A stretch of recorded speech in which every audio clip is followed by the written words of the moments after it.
exactement 160 ans que la première liaison radiotélégraphique a été conçue et bien évidemment, c'est la journée mondiale des télécommunications dans le monde entier.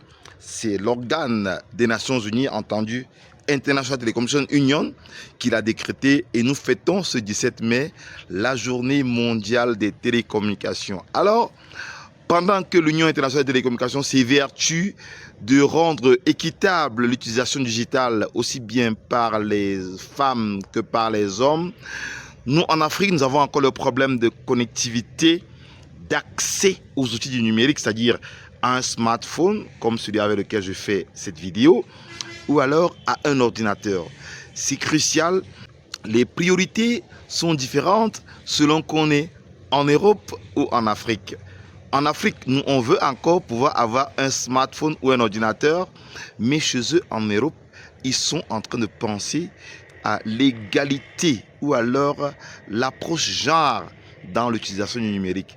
Pendant que nous, ici en Afrique, nous pensons encore à la connectivité, non seulement la connectivité utile et la connectivité au dernier kilomètre dans nos différentes collectivités, dans nos villages. Alors, je souhaite bonne fête ou alors bonne journée internationale de télécommunications à tous les partenaires, tous les opérateurs, aussi bien l'opérateur historique, les opérateurs historiques à travers l'Afrique, les opérateurs privés et à tous ceux qui mettent de leur intelligence, de leur savoir-faire, de leur savoir-être pour que toutes les populations du monde, où qu'elles soient, puissent avoir accès aux services universels des télécommunications, au téléphone, à la voix, aux données et puis pourquoi pas à l'information, donc à la radio et à la télévision.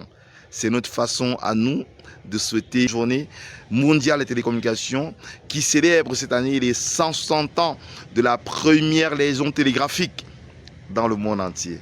Alors, nous, à Cybervillage, on s'efforce, on s'évertue non seulement de rendre les outils du numérique accessibles au plus grand nombre, mais aussi à former une masse critique des jeunes pour qu'ils puissent maîtriser les technologies, avoir des compétences pour pouvoir déployer des réseaux sans fil, de large bande et puis développer des applications, développer les contenus locaux. C'est les challenges des programmes Cybervillage TIC Africa. Mon nom est Jocelyn Magloire-Yumbi. L'aventure vous tente d'accompagner les projets Cybervillage. Cliquez juste en bas de cette vidéo pour vous aussi être partenaire, être acteur du digital, acteur du numérique dans votre collectivité, dans votre quartier ou simplement dans votre pays. À très bientôt et bonne journée des télécommunications.